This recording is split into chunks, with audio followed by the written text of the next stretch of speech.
almost there. We are almost there. Would be a lot closer if Pryor had arranged his witnesses to have a clue and show up. Boyce got annoyed and kind of chewed him out 2 days in a row. Apologized to the jury because the defense didn't have their act together. But we're close. We're getting close. The defense has rested on the 23rd, which was day 29. They had one more expert witness, which did not help their case at all. Then they rested, and then we had the state beginning the rebuttal right away, and then they ended the day early. Lots to cover, even though it was a short day. Welcome to True Crime, Faith, and Chocolate. I am your host, Annette Lyon, true crime junkie, woman of faith, member of the Church of Jesus Christ of Latter-day Saints. Unfortunately, the same faith that Chad and Lori purport to believe in. No. And USA Today bestselling author of the suspense novel Just One More and a whole lot of other books. So here we are. The defense had one more expert witness to bring out. Who would it be? They would have been better off finishing with their DNA dude from the day before.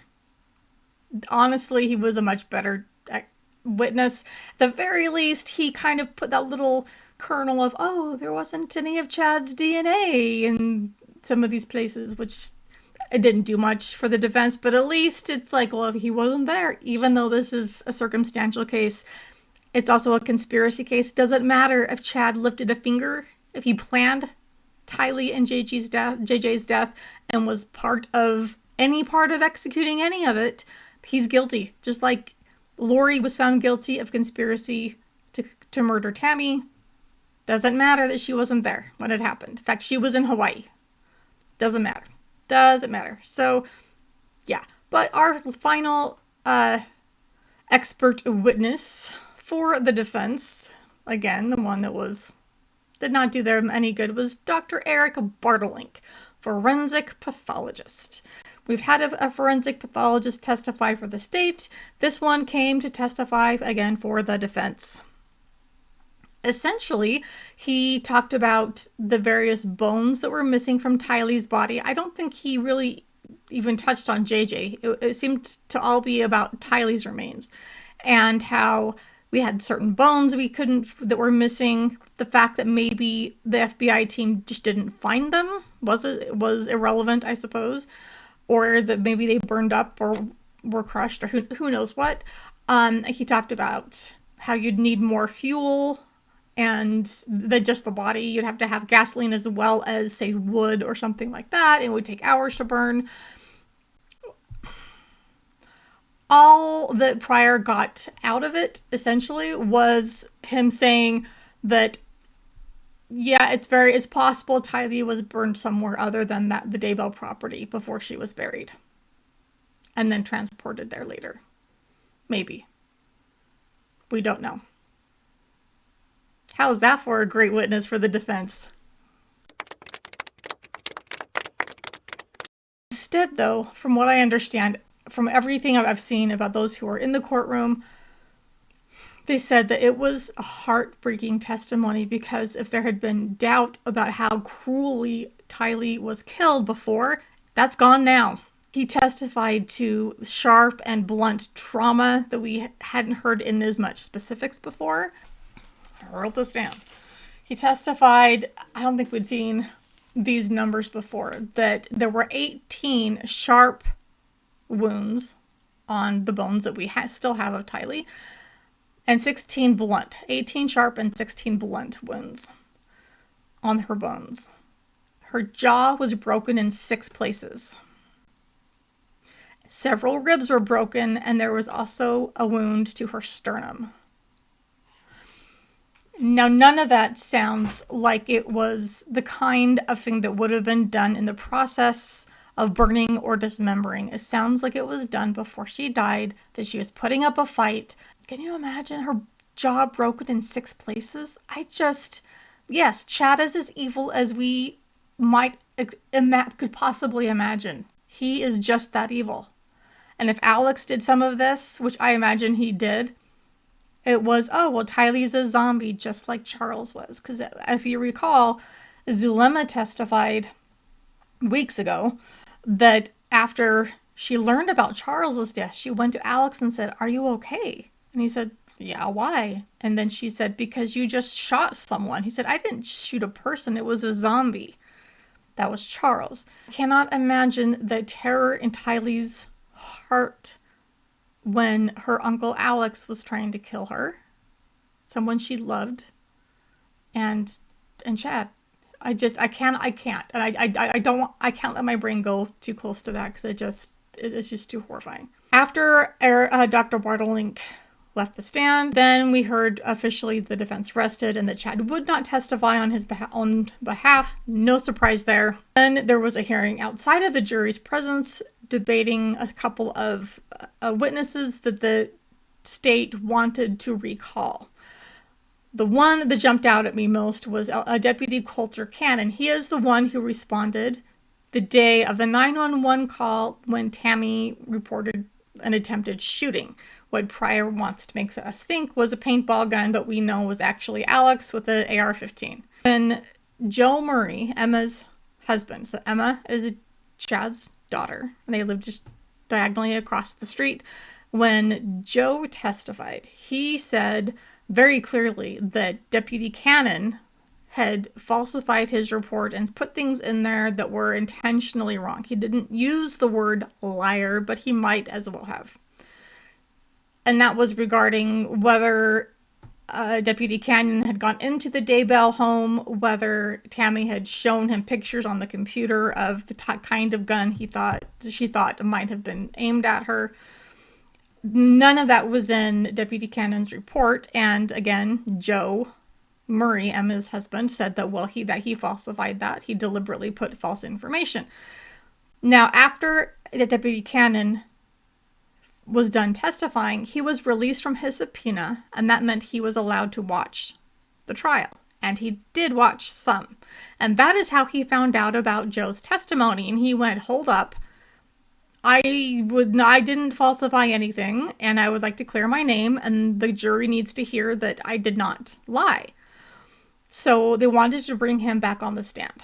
Judge Boyce said, "I have no problem with him clearing his name. That actually sounds like a fine thing to do as far as the evidence and the jury is concerned.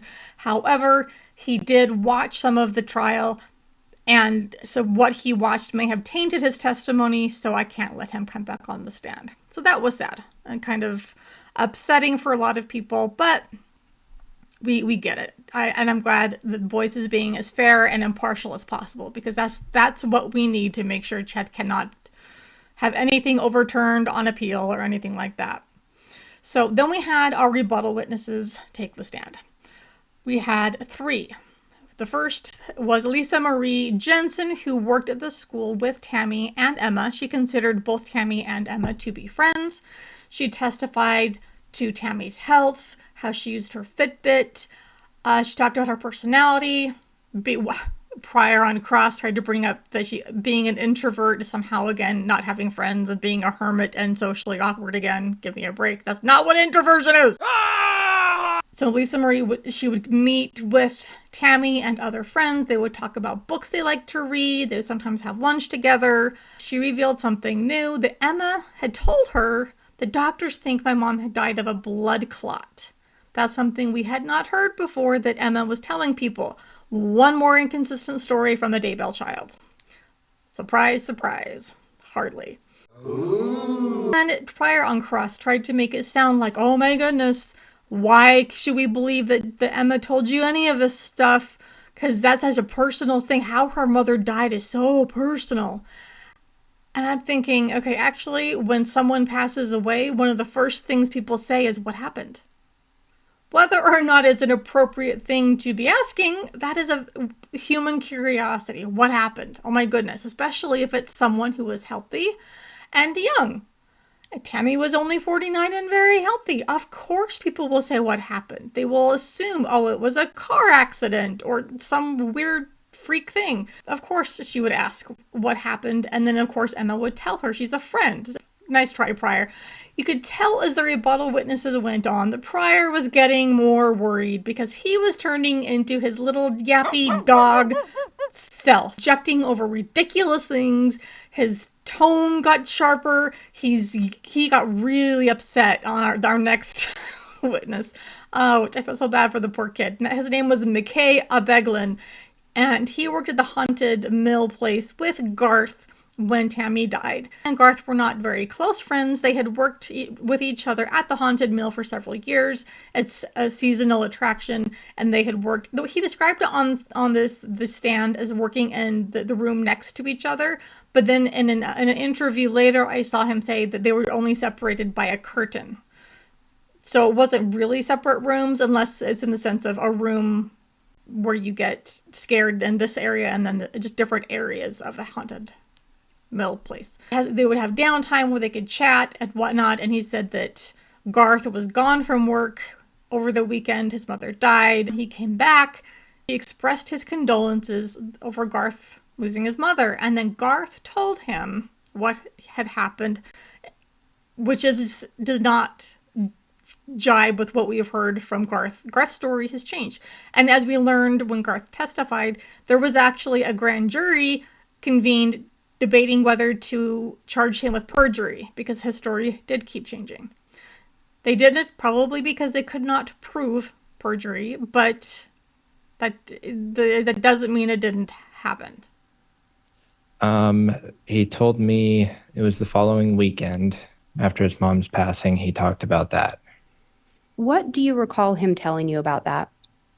I remember he said that he found her when he got home from work, and he didn't know where his father was.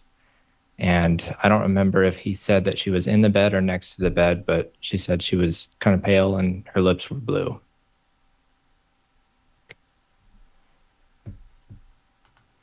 Yeah. He found his mother cold and blue, and he didn't know where his dad was. That is not at all what happened as far as what he said later. When they finally made the 911 call after 6 a.m., hours after he got home, he says on the 911 call, "My dad and I just found my mom frozen on the ground. I mean, stiff. I mean, I don't know." You could almost just imagine Chad in front of him, so like waving his arms and freaking out, like, "No, that's not the story we had planned on. That's not, no." The Chad takes the phone at that point and starts playing the part of the grieving husband. Sounds like a little after 1 a.m., Garth found his mother's body. It was blue and cold and stiff, and she was already... That sounds like rigor mortis, which would go along with my theory that she died between 10:30 p.m. and 11 p.m. when Alex was there. Or when his phone was unaccounted for, but clearly in the Daybell proximity. Garth is changing his story for his father. It's disturbing. Pryor tried to say, "Oh, we aren't even that close of friends," and he told you this very personal thing. If you're friends, even if it's not super tight, and you've been through a trauma, and someone finally says, "Hey, I'm so sorry this happened," chances are you might actually say these things. Garth probably felt the need to tell someone something. Interestingly, McKay forgot of a little bit. He went home and told his parents, but then when all of this came out in the news, his parents said, "Wait a minute, didn't you tell us something different?" And he goes, "Oh my gosh, you're right. This is totally different from what Garth told me." And that's when he himself went to the police and said, "This isn't what I was told," right after it happened. So that's fascinating. Then we get to Detective Mattingly, who seems like such a sweet and kind man, honestly. He recorded a conversation of when he finally found Emma after he and other detectives, Kai Kamanu among them, were trying to get hold of the family, the children, to say, "We have the autopsy results for your mother. We want to share them with you." And oh goodness, her response, it was pretty awful, because Emma had testified earlier in the week saying that she wanted the autopsy results, but she didn't want to sit down with the police and be questioned in an interview, and that's the only way that they would let her see the results. And so Detective Mattingly came to rebut that, because he had it on tape. Ironically, or annoyingly, whichever, Pryor tried to make it sound like, oh, you're just trying to catch her by recording this thing. Like it was like something nefarious. Where earlier in the trial, if there was ever something that wasn't recorded, audio or visual, Pryor's like, why wasn't it recorded? How can we trust your memory? You purposely didn't record this because of X, Y, and Z. And now when there's a recording that doesn't favor his client, he's upset that it was recorded. Oh, like you can't have it both ways, dude. Sorry, not happening. Let's listen to some of his testimony. This is Detective Mattingly talking to Emma Daybell. This is some of that recording. I'm Bruce Mattingly with Fremont Sheriff's Office, and the sheriff said that you've been working at trying to get a hold of us. Yes. And to talk on the autopsy results. We've been trying to get a hold of you and other family members, but probably been a comedy of errors. We haven't been able to do so. Okay. And which is why we showed up here, because we'd like to be able to talk with family, because I know you were the one that made a request, yes. Right? So we'd like to be able to do that. Obviously, that was Emma Daybell talking to him. And so he mentions the comedy of errors, trying to get hold of someone in your family. That's a nice way of saying we've reached out and no one's responding. Later, Pryor kind of jumps at that. Like, oh, comedy of errors. You're making it sound like having her mother die is somehow lighthearted and not serious. No. I mean, you can hear the compassion and kindness in Mattingly's voice. Police officers work very hard, good ones anyway, to be compassionate, to be aware of emotions. And in this case, he didn't want to say, yo, your family's being a jerk. No one's replying to our messages. Come on. That's not what happened. So this is where he offers for her to hear from him what the autopsy results are. And you can wait for his shock. Like, wait, you don't want to hear this? This has never happened before. Playing from 631. Because you're here and we're here, want to take a few minutes and talk about that and go over that? Or? Okay. Who is the attorney so we can contact? So we've worked with Josh Garner before, but right now we don't have an attorney-client relationship with any particular attorney. Okay. So we decided we're gonna wait to learn what it is when you're ready to release it. Okay. That is a choice, but we usually just let family. We always let family know. Personally, I've not had anybody really say that they want to wait. That's a little. We're just not interested in interviewing, answering any questions. We just want to see it. Sure. We'd like to at least let you know what's in it. And tell you about it. We're not asking for an interview. We are not asking for an interview. He even offered right then, I would love to tell you about it right now. And the shock of like, that's never happened before. You want us to talk to a lawyer? You don't have a lawyer. Okay, so what? He's so taken aback and he just doesn't understand. So again, just a few seconds, about 30 seconds later, he asks again, are you sure you don't want to hear? And she says, no. And keep in mind, she was the one who made a request. So she called the police station or sheriff's office in December of 2019, furious that they hadn't been told that their mother would be exhumed and there would be an autopsy. She was just freaking out. How dare you? How dare you? We need the results. So now the results are in, and she won't hear them. So we'll jump ahead about in one more minute. And then later the report will, attorneys will get everything. But where we know it's back, you know it's back, we want to let family know. Okay. And let people know what the results are. We can't go in depth on the report, but we can talk and give general findings, at least for now. So, would you like that? Would you like to do that? What are your... Okay, do you want me to set that up with Josh? I'll have him call you. Okay. Can I give you my card so he knows who to call? That'd be great. He's trying so hard. Like, what can I possibly do to get this information out? So he leaves his card. Now, here's what else he does. And this blows my mind that she was still so callous. This is the number, right? Yep. So, I said that. He knows me, he knows my number. I also, just for preparatory, I was hoping to find you, and I'm glad I did. This number on the back is for victim services, which helps with counseling and anything else because you lost your mom. That's what this number's for, is to help with that. Okay. Okay? It is our prosecutor's office. You don't have to talk to the prosecutor. Just say, hey, I'm looking for help with victims services. Here, I'll give you that. And that's for you, for the kids, the rest of your siblings. Okay? Okay. And then Josh, he can... You have Josh?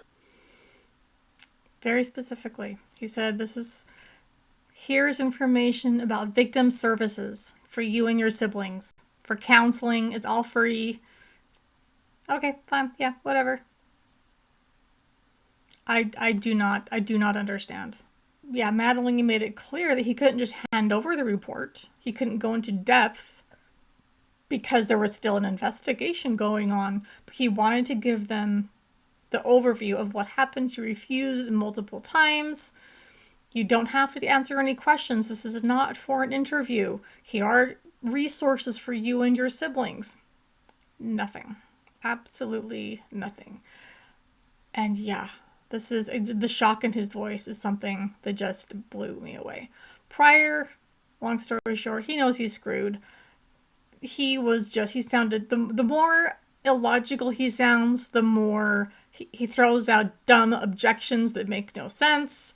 The more he attacks witnesses, and the angrier he sounds, the more he knows he's in trouble. But his intensity told me he's worried. He's so worried, and that part cracked me up and brought me just a tiny little sliver of joy. Judge Boyce dismissed court early. He said that there would be no court on Friday, and we had a long weekend for Memorial Day weekend, and then court would resume on Tuesday. We don't think we're done yet with rebuttal witnesses from the state, but as soon as that's done, then we'll have closing arguments, and then the verdict goes to the jury. We'll see what happens after that. I am going to be doing a overview dive about the timeline, and I swear I tried to keep it as simple as possible with slides. And also a little bit of an explanation as to the major players in Chad's family with his wife and children, Lori's 5 husbands and her children, and then her family of origin as well. And then if there's an interest, let me know. We'll do some more of those, going with some of the other players, going into Zulema and Melanie Gibb and there's so many players in this, like more into Brandon Boudreau and Ian Pulowski, and yeah, there's a lot of people. So if you want some more of that, let me know as well. Be sure you like and subscribe, hit the notifications button so you don't miss out on any videos as soon as they come out. There's a lot I still want to cover on this case. There's so many rabbit holes you can go down. If there's something specific you'd like me to cover, let me know. I am thinking about doing some lives soon so I can answer some common questions I'm getting, as well as just clarifying things, or you can just add questions as we go live. Or maybe some fun things too, like have a novelist reply and respond as I read aloud Chad's pathetic attempt at a romance novel. That might be fun to read it and comment on it as we go. Because I've written romance, and I've edited a lot of romance too. I think I could have some fun times with that. Anyway, if that's the kind of thing you'd be interested in, let me know. Again, like this video, subscribe if you have not yet, hit the notification button, and until next time, go find yourself something sweet, because we've got to have some chocolate or something else to get through all this.